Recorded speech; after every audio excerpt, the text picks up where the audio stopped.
home, and so let's pack together today. I haven't been home for almost 3 years just because of the whole thing that was going on, and so I'm very excited to go home. And I wanted to do just a pack with me video with you guys, but only for reading material, because there's just no way that I will be leaving for 2 months and first of all spend 30 hours traveling back home without bringing any reading material. First of all, let's talk Hermione, because I can never go away without bringing a Hermione fanfiction with me, and isn't that what this channel is made for? In this story, we'll be going on a plane with me, and that is Divine Artifice by Jessie or Jessie. This story is set back in 6 years at Hogwarts, and I am just a person for their 6 years supremacy. In this story, while in the middle of doing his mission in the Room of Hidden Things, Draco came across a mislabeled bottle of potion which turned out to be Amortentia. However, this Amortentia is not your regular Amortentia. It is labeled experimental Amortentia, and before you know it, one thing just led into another. He ran into Hermione right after this. They argued over the bottle and they accidentally shattered it. Draco got a wound, like an open wound on the back of his head where the potion was delivered into his system. That was the opening scene. That was enough to hook me into this story. You may or may not know, I did not read the Harry Potter book, and I know it is a crime, but I only watched the movies. And the one thing that sent me into this whole Hermione madness is their 6 year and Amortentia. If you know what I mean, it's the scene where they just pick at each other.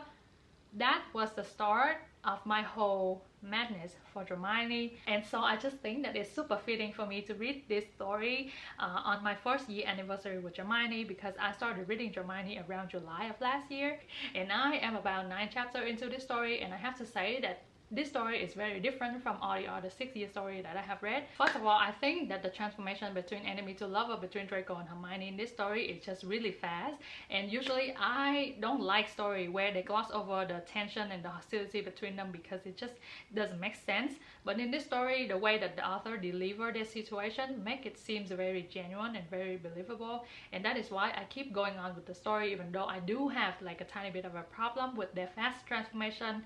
And secondly, I think that Draco is very open in this story. In the other 6 year story that I have read, Draco is always very reticent about whatever is going on in his life, because but in this story he was very open to Hermione, and his best friend in this story is Theo. And at first I was a little bit taken aback by it, but as the events of the story play out, I kind of understand more why he was made to be a little bit more open in this story. I didn't go batshit crazy with this story like I did with the Batmobile, but I am very interested in continuing reading and excited to see how the story plays out for all the parties in this story. So this story will definitely go on the plane with me, just because I am already in the middle of reading it, and I still have a couple days left before I need to board my flight.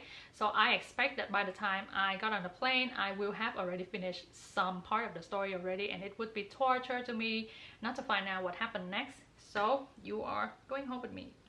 And just for safekeeping, I am bringing another Hermione story, just in case I finish the last one and want to devour another Hermione story on the plane, and that is Draconian by Noelle. And this is one of the stories that I have been wanting to read for so long, but it was on Wattpad, and I just, for some reason, I just cannot do it. But recently I found an EPUB file that allowed me to just import the book into my phone and my laptop and just read it as an ebook.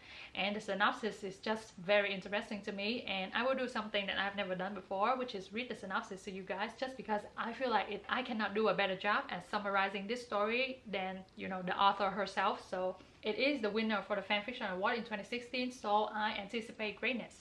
The synopsis reads: 3 years ago, the Dark Lord defeated Harry Potter in the Battle of Hogwarts, forcing Harry and the rest of the Order members to go into hiding. Desperate to survive after his mother's betrayal, Draco Malfoy was forced to kill his way through the ranks to become the most lethal, most terrifying Death Eater, second in command only to the Dark Lord himself. Caught in a downward spiral towards self-loathing and deconstruction, Draco jumped as a chance for redemption offered by his aunt Andromeda. Find Hermione Granger, the girl he once hated, one third of the Golden Trio, and possibly the only person who can restore the Order and end the war. But when Draco finds Hermione 3 years later, he realized that she is none of those things. The bruised, battered version of Hermione remembers no one but him and has no wish to return to the Order. And now Draco is forced to choose between sending the magic-led witch back to the battlefield to end the war, or doing whatever it takes to keep her safe in a world ruled by draconian laws. I'm not sure about the word count in this story, but I know that it has 50 chapters, so I expect it to be a longer piece of work. And I know that I just cannot finish the story on a plane, but it will be the reading material that I will devour in my 2 months away at home. And I'm very excited to read it. And I will keep you guys updated, of course, on however the story turn out. The reason why I stopped at packing only 2 Dramione fanfiction is because I think that I will still have access to the fanfiction archives when I get home, and it's just better for me to look for a story that is fitting to my mood. And next we are going to do some books, and the first one is not here yet. I ordered it, it said it will be here later today, I don't know when, but it is On Earth We Are Briefly Gorgeous by Ocean Vuong. One of my favorite people on earth is an advocate for Ocean Vuong, and she thinks that it is very fitting for me to read his novel on the way back, on the way home after 3 long years of not being home because of the whole pandemic thing. And so going home after 3 years reading Ocean Vuong work as a Vietnamese just paint a very perfect picture for me. And secondly, I don't think I have ever heard anyone say any bad thing about Ocean Vuong ever. Literally every single video that I have watched on BookTube so far has just singing praises for him, and it's a shame that I haven't got around to read any of his work, and so it's time for that. It's high time for that, and I cannot find a more perfect moment to read his work, and it will definitely go with me in my carry-on. And the rest of the book, probably not. The second book is The Master and Margarita by Mikhail Bulgakov, and this book is also not here because it's in the same shipment with On Earth We Are Briefly Gorgeous, and I haven't received it yet. This book will be my buddy read with one of my favorite person on earth, and I have just mentioned her just a couple seconds ago. This is the cover of the book, and I didn't know much about this book except that I had first seen it in a bookstore and was immediately captured by the cover. I know that they say don't judge a book by the cover, but how can you not judge when the cover is this beautiful? I mean, and lastly, I am bringing these 3 back home. I don't want to talk about them individually just because I have already talked about them in one of my videos before, and I just don't want to bore you guys out. But they are Know My Name by Chanel Miller, Anxious People by Fredrik Backman, and Eleanor Oliphant is Completely Fine by Gail Honeyman.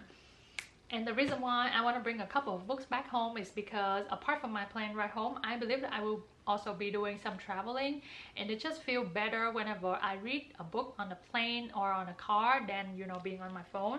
It just helps with motion sickness, and I just think that 5 books would be enough to keep me occupied throughout the summer, whether I want to bring them with me while I travel, or if I want to use them as kind of like a palette cleanser or like a divider in between Dramione story.